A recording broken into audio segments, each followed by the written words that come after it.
ரோகிணி, எனக்கு ஒரு ஹெல்ப் பண்ணணும். என்ன பண்ணணும்? எனக்கு ஒரு 50,000 பணம் வேணும். 50,000-ஆ? எதுக்கு? டீலருக்கு பணம் தரணும். அவர் ரொம்ப ப்ரெஷர் பண்றாரு. நான் பணத்தை கொடுக்கலன்னா டீலர் வந்து பொருளெல்லாம் எடுத்துட்டு போயிடுவேன்னு சொல்றாரு. அதான் என்ன பண்றதுன்னு தெரியல. அப்படியா? சரி, நான் தரேன். ரொம்ப தேங்க்ஸ் ரோகிணி. உனக்கு பணம் வேணும்னா மட்டும்தான் என் ஞாபகம் வரும். சச்சா, அப்படிலாம் இல்ல. வேற வழி தெரியல எனக்கு. சரி, நான் உனக்கு அனுப்புறேன். நீ என்ன மதிக்கலனாலும் நான் உனக்கு உண்மையா தான் இருக்கேன். நான் ஆன்லைன்ல டிரான்ஸ்ஃபர் பண்ணிடுறேன். இல்ல, கையில கேஷா கொடுத்தா நல்லா இருக்கும். சரி, நான் போய் எடுத்துட்டு வந்து தரேன். தேங்க்ஸ் ரோகிணி. அப்புறம் நான் சொன்னதை மறந்துடாத. நீ கண்டிப்பா என் கூட செக்கப்க்கு வரணும்.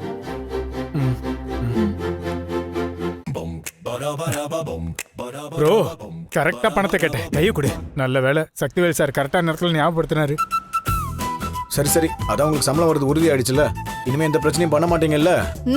ஆனா ப்ரோ, மனசுக்குள்ள ஒரே ஒரு விஷயம் மட்டும் உறுத்திக்கிட்டே இருக்கு. என்ன என்ன உறுத்திக்கிட்டு இருக்கு? இல்ல, இப்ப எங்களுக்கு சம்பளம் வர்றதுக்கு கூட ரோஹிணி தான் காரணம். அவங்க பணத்தை வாங்கி தான் எங்களுக்கு சம்பளம் கொடுக்குறீங்க. ஆமா, அதுக்கு என்ன இப்போ? இல்ல, அப்படி பார்க்கும்போது நாங்க உனக்கு உண்மையா இருக்கிறத விட ரோஹிணிக்கு தானே உண்மையா இருக்கணும். ஏன் ஜீவா, மனோஜ் ப்ரோவோட செகண்ட் மேரேஜ் பத்தி நம்ம ரோஹிணி கிட்ட சொன்னா என்ன ஆகும்? அது வந்து சார், போதும், தயவு செஞ்சு இப்படிலாம் யோசிக்காதீங்க. இனிமே உங்க சம்பளம் கரெக்டா வந்து சேரும். போங்க, போய் வேலையை பாருங்க. Thank you bro.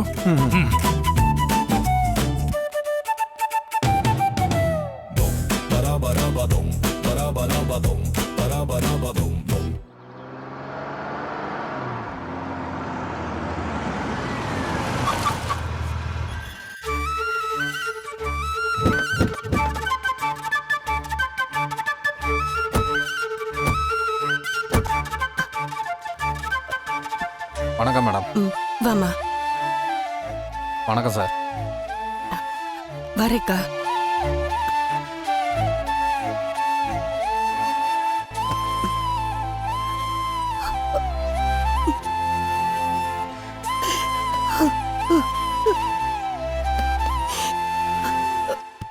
என்னங்க என்னங்க, யார் வந்திருக்கான்னு பாருங்க.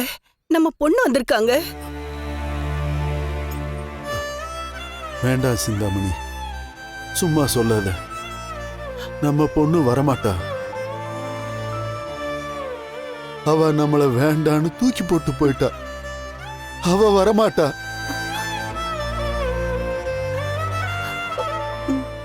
Daddy, daddy. ரேகா, மடி ரேகா, வந்துட்டியாமா?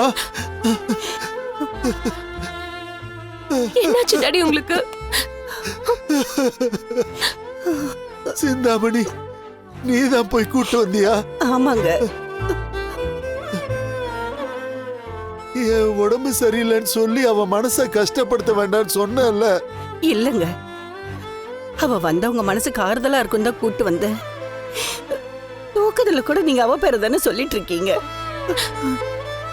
என்ன டாடி, உங்களுக்கு என்னாச்சு டாடி?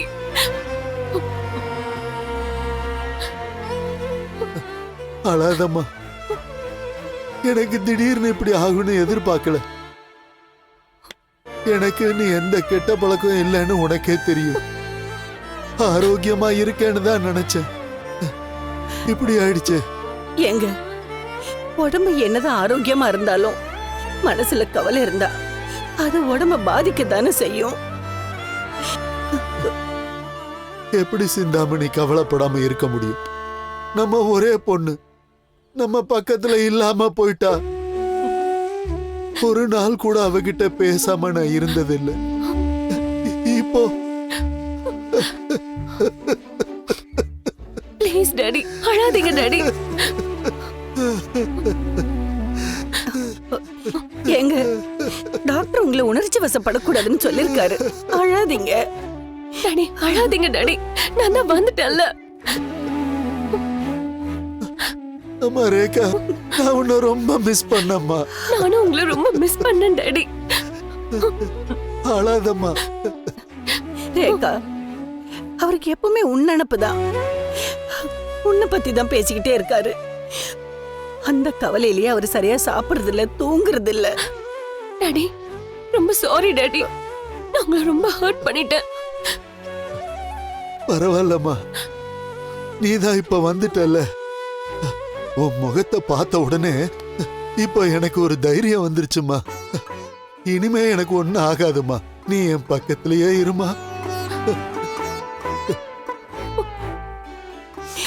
ரேகா, நீ அவர் பக்கத்துல இருந்தாலே அவருக்கு பெரிய ஆறுதலா இருக்கும்.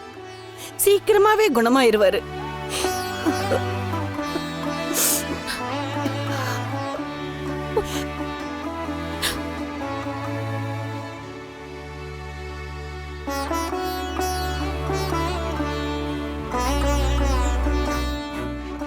எங்களுக்கு இருக்கிறது நீ ஒரு பொண்ணு தானே ரேகா.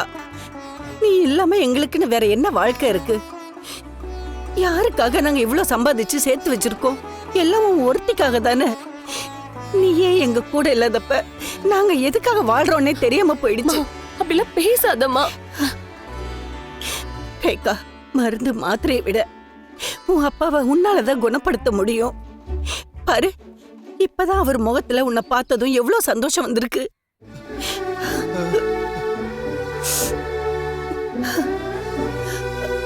அதனாலதான் உன்னை வர சொன்னம்மா. அவரை சரி பண்ற மருந்தே நீதானே. நீ அவரை பாதியிலேயே விட்டுட்டு போயிட்டேன்டா அவர் இப்படி ஆயிட்டாரு. சிந்தாமணி விடு. எதுக்கு குழந்தைய ஆள வச்சுக்கிட்டு இருக்க? என்ன இருந்தாலும் அவன் நம்ம பொண்ணு தானே. சார், இப்படி உங்களுக்கு ஆகும்னு கொஞ்சம் கூட நாங்கள் எக்ஸ்பெக்ட் பண்ணல. Sorry sir. நாங்க யோசிச்சு பார்த்தோம். நாங்க பார்த்து உனக்கு கல்யாணம் பண்ணி வச்சிருந்தா பெரிய வசதியான இடமா வேணா இருந்திருக்கலாம். ஆனா அந்த வாழ்க்கை உன் மனசுக்கு பிடிச்சதா இருந்திருக்குமான்னு தெரியல. இப்ப நீயே உனக்கு பிடிச்ச வாழ்க்கையை தேடிக்கிட்ட. அது வரைக்கும் எங்களுக்கு சந்தோஷம்தான்.